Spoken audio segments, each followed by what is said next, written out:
안녕하세요. 합격의의 김규 소장입니다. 자, 오늘은 교과 면접 전형에서 자주 나오는 질문들은 어떤 것들이 있는지 말씀드리도록 하겠습니다. 보통 교과 면접 전형의 경우에는 대학에서 예상 질문이나 작년 기출문제 같은 것들을 많이 발표를 합니다. 그러면 일단은 그것에 준해서 질문을 예상하고 답변을 준비하는 것이 일반적입니다.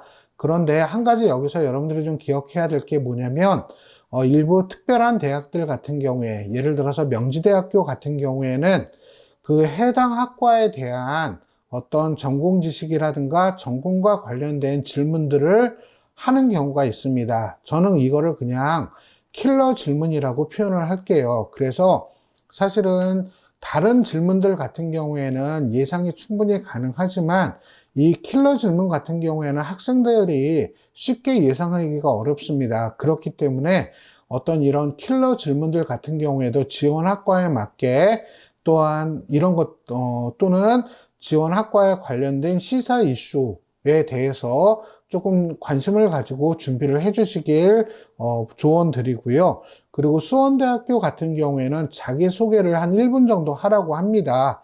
그러면 여러분들이 미리 대본을 만들어서 자기소개에 대한 내용들을 미리 작성한 후에 이것들을 완벽하게 숙지해서 진행을 해 주시는 것이 바람직하다라고 하는 것을 말씀드리고요.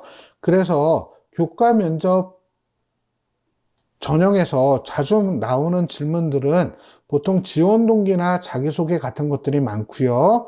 그 다음에 인성과 가치관에 관련된 질문들을 많이 물어봅니다.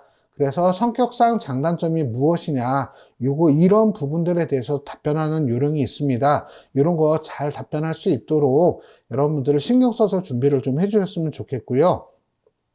그 다음에 전공 적합성과 학업 역량에 대해서 질문을 합니다. 예컨대 어떤 것들이냐면 여러분들이 좋아하는 과목은 무엇이냐, 또는 가장 의미 있게 했던 활동은 무엇이냐, 이런 류에 대한 어떤 질문들이 있는데, 이런 것들은 반드시 지원학과에 관련해서 준비를 해 주셨으면 좋겠다라고 하는 당부를 드립니다. 그리고 또 한 가지, 공동체 역량에 대해서 질문을 하는 경우가 있는데요.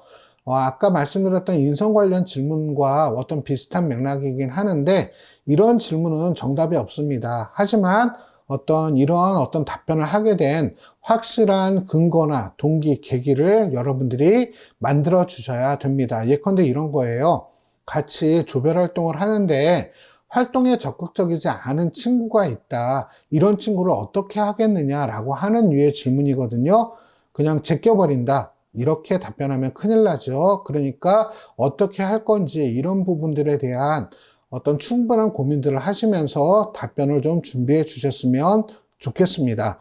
그리고 그 다음에 지원학과에 관련된 시사 이슈에 대해서도 조금 어느 정도는 준비를 해서 생각을 해 두시는 것이 바람직할 것 같습니다. 그래서 시사 이슈에 관련된 내용들은 제가 한 다음 강의 때, 다음 강의 때 정도에 제가 한번 분야별로 정리해서 한번 말씀을 드릴 거고요. 자, 그래서 오늘은 우선은 교과 면접에서 자주 나오는 질문과 유형들은 어떤 것들이 있는지 같이 한번 살펴보았습니다. 그래서 여러분들 잘 준비해서 좋은 결과 얻기를 응원합니다. 네, 오늘 강의 이것으로 마치도록 하겠습니다. 감사합니다.